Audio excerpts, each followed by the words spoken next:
All right, welcome back. Now, over the course of the month, we've had KSA in the house, and we've been talking about depression and all of that, coming at it from different angles. And today, we're talking about depression, identifying triggers, and prevention strategies. It is great to have you. You are welcome. A very short recap to maybe people who are just joining in. What have we been talking about this whole month so far? Yeah, so the previous episodes, thank you very much, Mike. It's good to be here.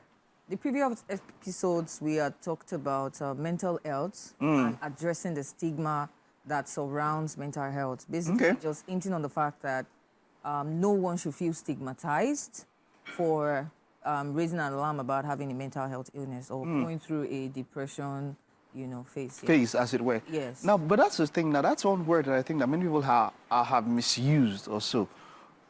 Can you be depressed if you've not been clinically diagnosed of depression? Where do you enter into depression? Where is it no longer just maybe a mood swing? Where does it enter depression, as it were?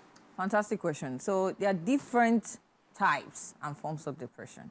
And yes, there are some of them that you have to actually diagnose clinically. So there's clinical depression, there are several, right? But it's always better that a professional actually diagnoses you of depression. So you're not just labeling yourself.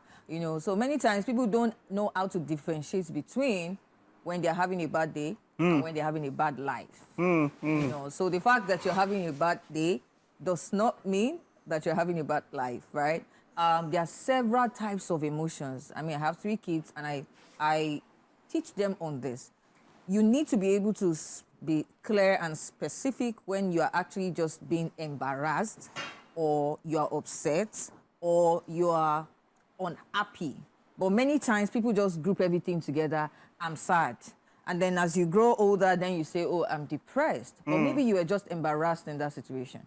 Maybe you were just upset, right? And there are different approach or solutions that you apply to each of those unique problems. Okay, so can we say, is there any threshold I can say it has entered depression? At what point do you think one can say this is actually depression? I think one of the major red flags that I'm really passionate about creating awareness around is when you start thinking about ending your life. So you are going on Google and you are searching how to die.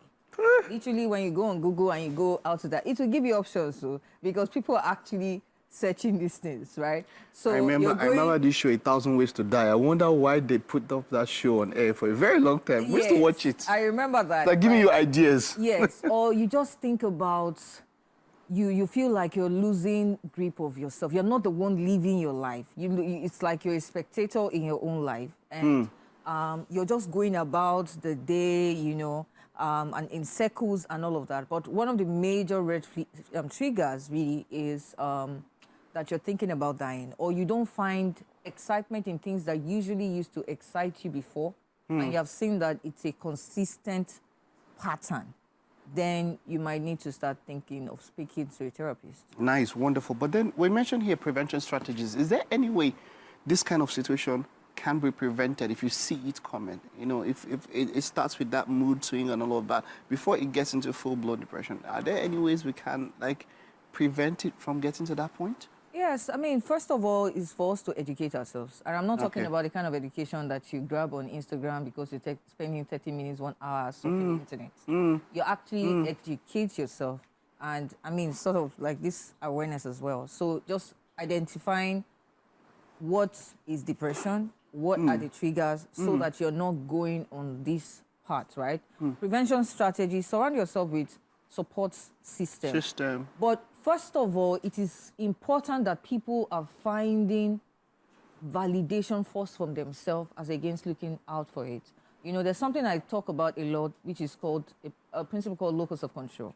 And it's important that you're learning to live your life from the inside out as against from the outside in, right? So you could have an internal locus of control and external locus of control. So for a depressed person, the external locus of control is superseding what is inside. It's stronger. So, but just finding self-validation or something? Yes, self-validation, self-love, and just being fine, being by yourself. But But when self-validation, wonderful. Self-validation. It's important that your core is first from within, as against the things that happen on the outside. I mean, I've had the privilege to speak to a few, celebrities. And even though they have a lot of fans going out, so from the outside, it looks like, wow, this person is doing well. But they're actually suffering within. Within, yeah. Because there's a thin line between fame and handling all of that, all of the positivity and success, and actually losing the core of who you are, your being, as it were. And then when there's a major shift, then you fall into depression. So they don't feel that way, even though everybody has all the accolades surrounding them. No, so, ultimately, you made mention now about Instagram. A lot of people, they go online and you pick up something from anywhere just because the person has a mic and a phone or a camera or something and they get to talk and all of that. How do you sieve through? Like, I always normally ask this question. If I want to talk to a therapist, or someone like you who understands this thing, where do I go to find the professionals in this particular trade that I can talk to that know what they are saying? I mean, we are available. Yeah, but how do I sieve through? How do I know that? How do I know, to separate the chaff, from the wheat, as it were? From the wheat, as it were. I think for me, it will be to engage the person, know what you're after, and engage the person first of all.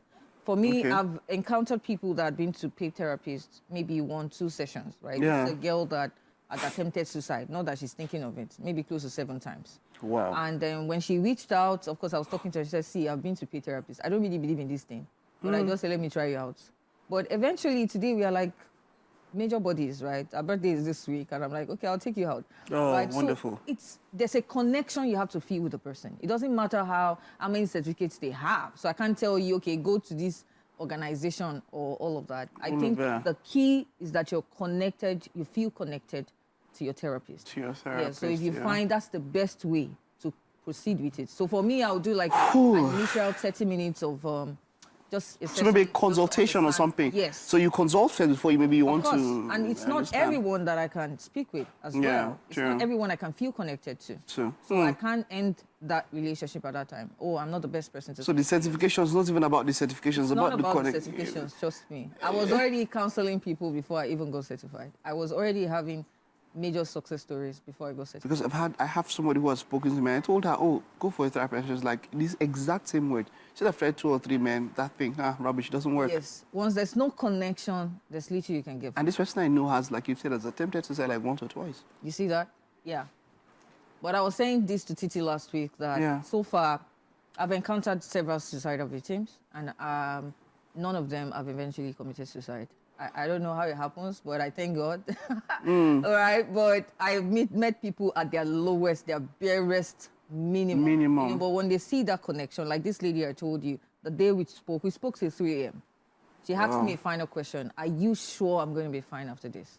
And then I said, I have no doubts that you'll be fine. Because if God can't help you, nobody else can. And that was it. But I knew that whatever I said to her that day, this was 24th before December. She was going to kill herself on the 25th. That's Christmas Day. Wow. So I didn't even know we were engaging. And so, but that final question was... Why did she choose 25th on the day because she to commemorate Christ's birth? Sad on a day that everybody is happy. Yeah, you want to go and leash. Of course, because our family was kind of like triggers that she was having. I understand you. I fully understand. So I would say to this person, I would say connection. Ensure that you have a connection with the therapist or whoever you're going to talk to. Yes. Thank you so much. Yes. This is something that I can take away from and at least maybe start the process. I'll say this too, some people are doing it like for the money. For me, I have a professional life, right? I have other things that I do. This is just something I find a lot of fulfillment in. I like when you come back and say, hey, because of you, I didn't take my life. And that was the story with this lady because on the 1st of January, she reached out to me and said, I didn't plan to be alive in 2022. This was 2 years ago. Just 2 years ago. Thank you for giving me this. So you're saying now that even if you were not making money from this, you would still find satisfaction. Oh, I was not. I was doing it free of charge. I just started having paid sessions because I'm busier with my with other things and all of that. Absolutely free of charge.